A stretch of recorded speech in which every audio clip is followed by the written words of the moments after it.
So it's weird. I don't ever talk about the Pro Bowl the day after or the baseball All-Star game the day after, but I do think the NBA All-Star game, especially when they have the 75th All-Star team there, the all-time greats, is pretty cool. I think the NBA does a great job of taking the old guys and the new guys and kind of romanticizing the past. I'm not really a romanticize the past guy, as you well know. I'm more about the windshield and the rearview mirror. But I did notice this, and it is something, that the loudest cheer in Cleveland yesterday wasn't one of the many brilliant basketball players currently playing. It wasn't for LeBron James, who's from Akron and brought the Cavs a title. No. The greatest cheer was for a guy from Chicago who basically crushed Cavalier fans' dreams for years. You saw the Craig Elo shot. The loudest cheer, and I think it says something, was for Michael Jordan. Here it is. A six-time NBA champion and five-time league MVP, Michael Jordan. Michael Jordan is the most popular former athlete in our country's history.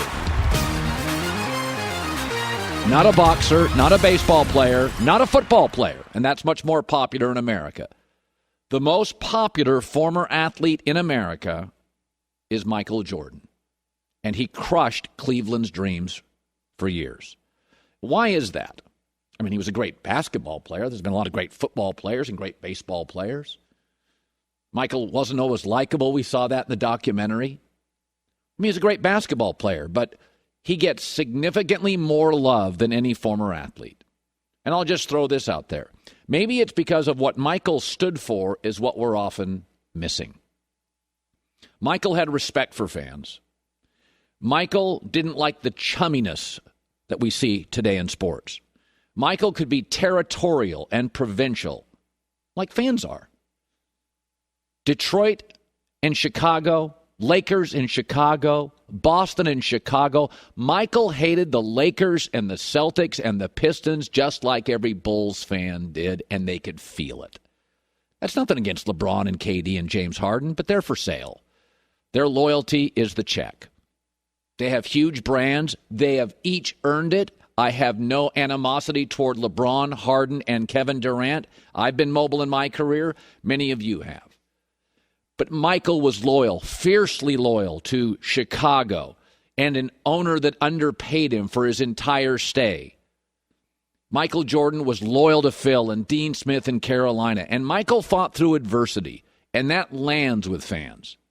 Because maybe some of us out there are mobile and have opportunities, but most Americans don't.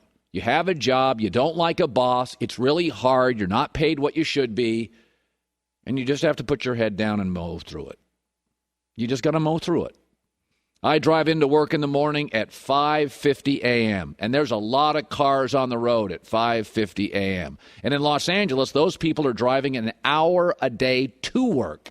It'll be 2 hours home. Some of them don't have the opportunities. Every day is hard. And I'm not saying every day for Michael Jordan was hard, but he stood for what players now often don't really appreciate. He just put his head down and mowed through it. When Gordon Gekko made the movie Wall Street, it was not made to glamorize Gordon Gekko, but it did. It was a recruiting tool for young kids who wanted to work on Wall Street, men and women. And when you watch Jordan's documentary, there were a lot of warts. He could be petty. He punched a teammate. Some called him a jerk. One guy called him an a-hole. But in the end, Mike's disdain for his rivals, his pettiness, his intensity, his absolute hatred for all things not Chicago Bulls and winning. You could feel it, and you can still feel it. There was a respect for fans and a hatred for rivals. And I know, we don't teach our kids that. But Michael has aged well, and not all old athletes do. He's not on Instagram showing you what he had for lunch. There's no cringy social media, no burner accounts, and he is not for sale. Michael Jordan is the greatest basketball player, all things told, to fans. LeBron can do more things well, in my opinion, and you could certainly argue for LeBron, But the fact that Michael Jordan is the most popular former athlete in the history of the country, and we know his warts, and we know he punched a teammate, and we know he did things we don't love, and there's the gambling stuff. But there's something about his DNA and his core values. America says, I want that again. And I think a lot of it is the things we probably tell our kids not to be, the pettiness, the disdain for losing. Michael was a bad loser. But boy, was he a great winner. And it was good to see him for a day.